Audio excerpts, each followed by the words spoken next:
Muy buenas a todos, reciban como siempre un especial saludo y en este video hemos preparado 15 consejos con mucho respeto para todos los ingenieros y arquitectos que quieran trabajar dentro del mundo laboral del tema del cálculo estructural. Entonces tenemos esta lista y vamos a comentarla punto por punto para no dilatar más el video. Bien, todo ingeniero debe de tener muy en cuenta el punto número 1, que es conocer los condicionantes de cálculo y parámetros límite de las diferentes tipologías estructurales existentes. Es decir, no será lo mismo plantear un diseño con una tipología estructural determinada que contenga, por ejemplo, muros diafragma, que contenga una losa con viga banda, como pueden ser para las viviendas unifamiliares, galpones con celosía. No será lo mismo tratar esta tipología que tratar galpones con perfiles de alma llena, o estemos tratando el cálculo de depósitos o tanques elevados que tienen que tener unos requerimientos de ductilidad en el cálculo determinados, sobre todo en zona sísmica. La viga carril de puentes grúa, se trabaja una serie de condicionantes como puede ser el tema de la fatiga de esa viga. Entonces, en definitiva, quisiera comentar estas tipologías porque cada tipología tiene sus instrucciones de cálculo. Cada proyecto tiene un conjunto de parámetros que hay que chequear y estar totalmente seguros de que estamos cumpliendo.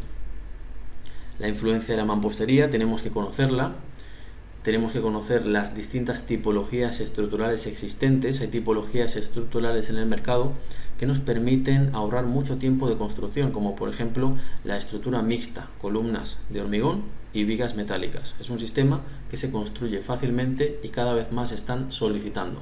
Por ello tenemos que estar muy conscientes de estas tipologías constructivas que existen para poder dar soluciones que sean coherentes al tipo de material y que estas limitaciones o parámetros límite, como pueden ser las derivas, modos de vibración, periodo de la edificación, estén acorde a la tipología estructural que estamos tratando.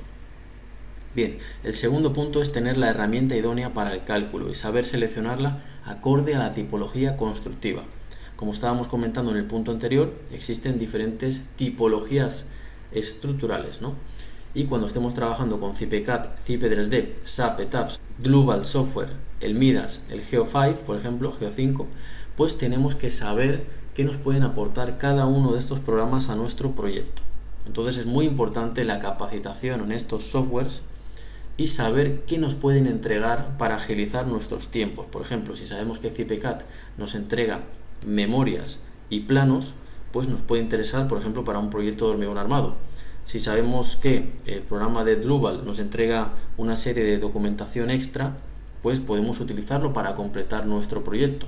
Si sabemos que Geo5 nos entrega una información importante sobre los estratos de suelo que no estaría evaluándose si usamos otro software, pues tenemos que saber que ese programa sí nos va a dar esa información y el otro programa no. Así que tenemos que ser realistas.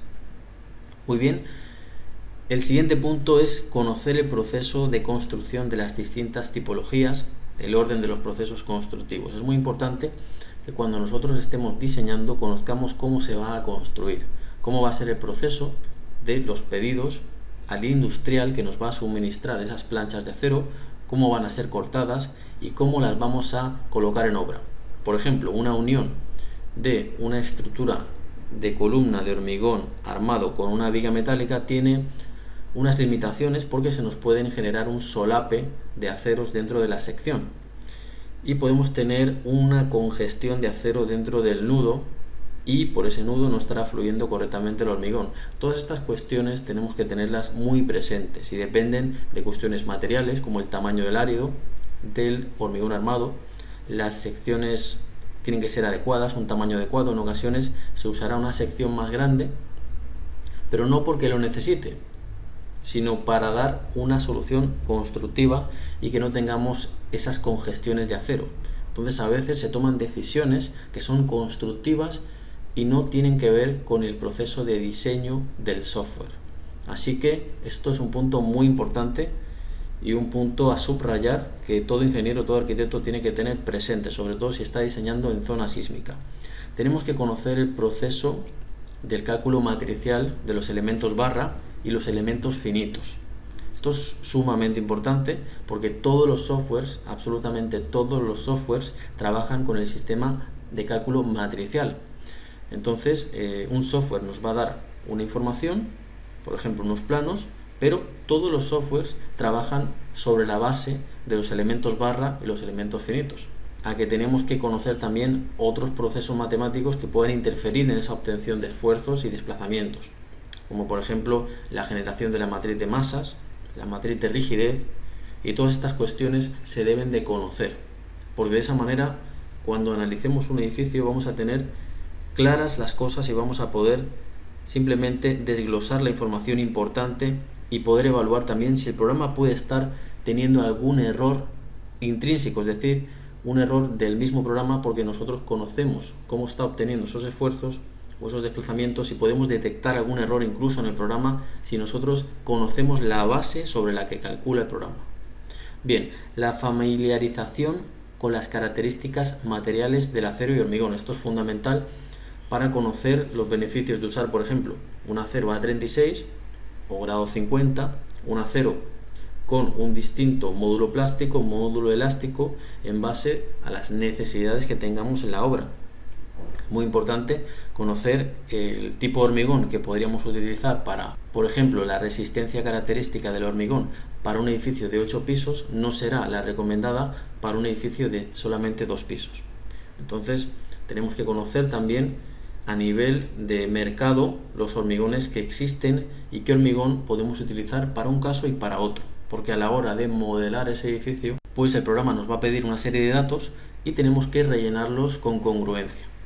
Bien, una recomendación muy importante es el punto número 6, que es visualizar siempre la deformada. En algunas ocasiones algunos ingenieros me han visitado personalmente y hemos tenido una pequeña charla, hemos visto el edificio y me estaba reportando el ingeniero, el profesional, que estaba teniendo un problema con un elemento que no le cumplía. Bien, al visualizar la deformada nos damos cuenta que ese elemento está sometido a una flecha, una deformación enorme para lo que ese elemento está preparado. Por lo tanto, ese elemento, por mucho que incrementemos sección o tratemos de hacer algún ajuste, ese elemento jamás va a cumplir. Entonces son cuestiones elementales y básicas que el ingeniero pueda revisar periódicamente cuando está realizando un diseño, la deformada, tanto para los modos de vibración como para las cargas gravitatorias. Bien, hay que comprender e interiorizar el proceso de cálculo no lineal y evaluación de desempeño de estructuras. En ocasiones me he encontrado que algunos ingenieros estaban teniendo serias dudas con ciertos temas que, si conocieran cómo es el proceso de cálculo no lineal, esas dudas no las tendrían. Me explico. Si el ingeniero comprendiera cómo es el proceso de generación de rótulas y la extracción de esa cantidad de energía que se va a disipar de la estructura a través de la generación de las mismas, pues, y conociera cómo se están evaluando actualmente las estructuras con los cálculos no lineales, pues esas dudas que me están planteando ya no se plantearían. ¿Me explico? Porque conocer e interiorizar el proceso de cálculo no lineal, como puede ser el pushover, típico estudio pushover, nos va a dar muchas respuestas para cuando nosotros estemos usando un software que no tiene incorporados los procesos no lineales. Entonces, conocer este punto es fundamental para poder plantear buenos diseños. Muy bien, comprender el mecanismo de disipación de energía inelástica a través de generación de rótula plástica. Bien, que es el principio básico del código del ACI, el código norteamericano del hormigón. Es el principio básico y el fundamental. Hay que conocer las fórmulas, hay que tomar estas fórmulas, el PDF que tenemos concretamente en el curso, y revisarse las fórmulas que se están utilizando para poder comprender qué es lo que está pasando ahí y cuáles son los principios que rigen este concepto. Muy bien, el punto número 9 es establecer un plan de trabajo definido en lo siguiente. Tenemos que definir todos estos pasos en un proyecto estructural. Consiste en lo siguiente: en una definición geométrica inicial, en el cálculo de la estabilidad global de los desplazamientos, las limitaciones que estábamos hablando en el punto número 1, y tenemos que establecer las dimensiones mínimas de estas secciones, en ocasiones plantear arriostramientos mínimos, comprobar las secciones que estamos colocando, por ejemplo, para vigas tipo I, que sean secciones compactas sísmicamente. También las columnas, por supuesto, tienen que ser compactas sísmicamente, si usamos estructura metálica también para columnas. Y a lo largo del cálculo nos vamos a encontrar con reajustes de sección y geometría. Bien, estos reajustes tienen que estar contemplados en el proceso de cálculo.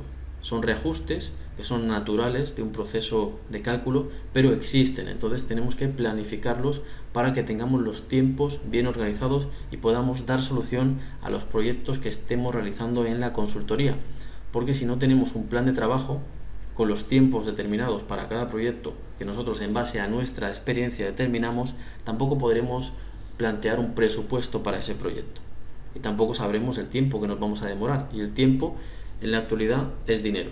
Entonces tenemos que conocer el tiempo que nos vamos a demorar en cada uno de los proyectos. Bien, ese reajuste pues se demora un tiempo, como estamos indicando. La nueva comprobación por capacidad de resistencia tiene que venir seguida del punto anterior, y la validación de resultados, la edición que hay que realizar, por supuesto, para que sean unos planos que sean construibles en obra y que tengamos todos los diámetros correctamente en base a lo que tenemos en el mercado. Obtención de planos y maquetación de planos. Este punto generalmente nosotros trabajamos con dibujantes, pero en ocasiones el mismo ingeniero tiene que tener un buen plan de maquetación de planos para que todo esté en su sitio.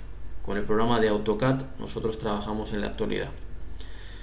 Bien, hay que definir los tiempos de todas estas etapas.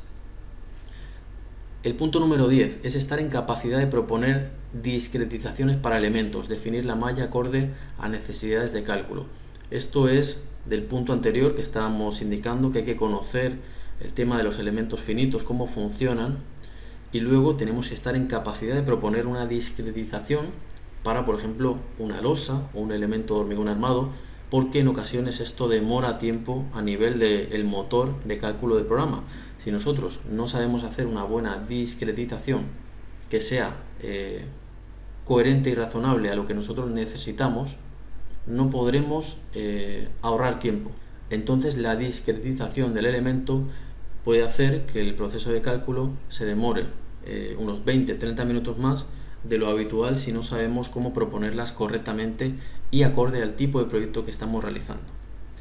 Bien, el siguiente punto es solicitar información arquitectónica para evaluar la colocación de mampostería y de esa forma poder eliminar fenómenos de columna corta o piso blando. Esto es fundamental. Muchos ingenieros no lo realizan, pero hay que tener en cuenta que en alguna parte de la edificación nos pueden colocar un muro ciego totalmente sin ventanas y nos puede aportar una rigidez extra.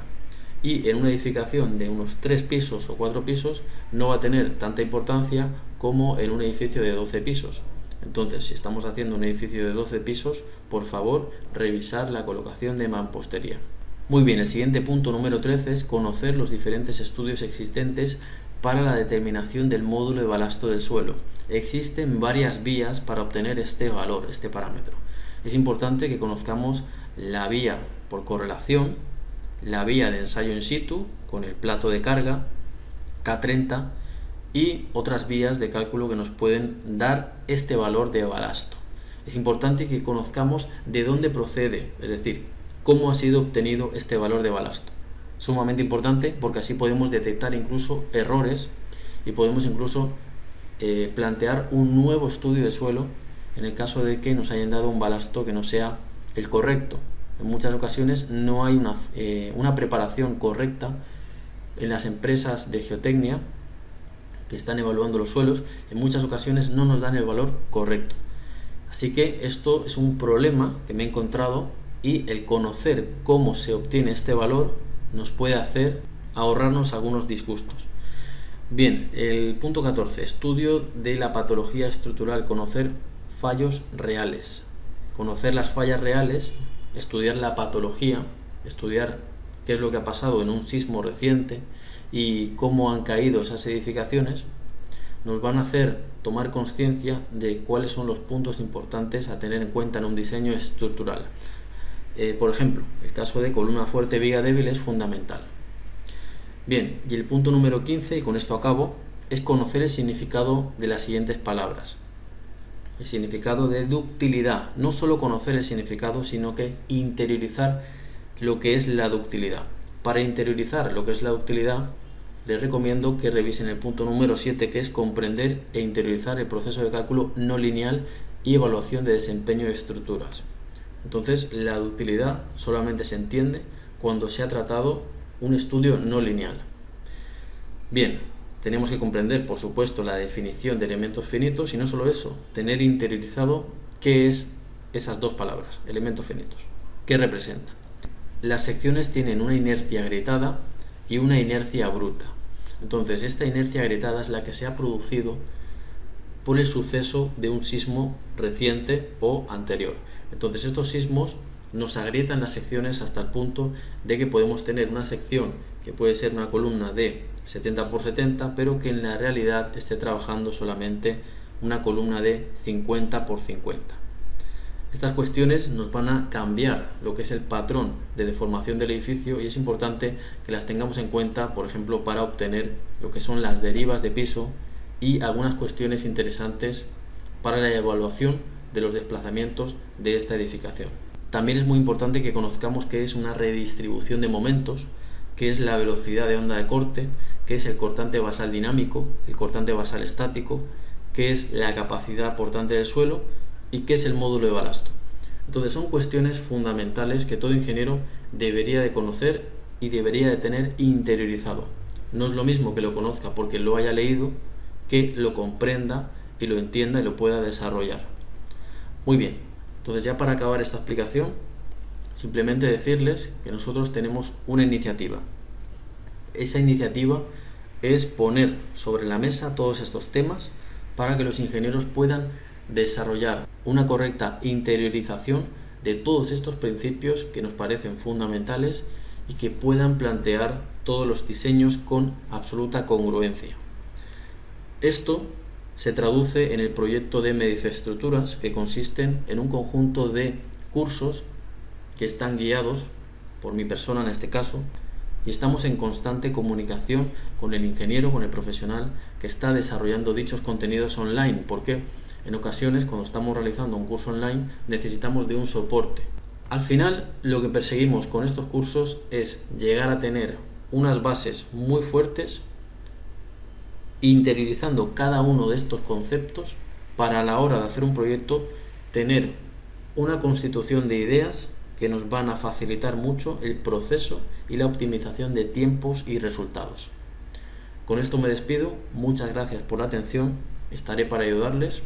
Como ya saben, los que ya están inscritos, pues que sigan trabajando, les animamos a que terminen todos los contenidos, aunque en ocasiones es posible de que algún contenido sea bastante difícil de comprender, pero les animamos a que sigan estudiando, a que sigan trabajando cada uno de los videos que tenemos ahí, porque cada uno de los videos que tenemos colocados en la plataforma persiguen un objetivo. No hay ningún video que no tenga una filosofía detrás, que no tenga unos principios que queramos transmitir. Así que muchas gracias, estamos en comunicación y ya saben, me escriben con total confianza. Saludos.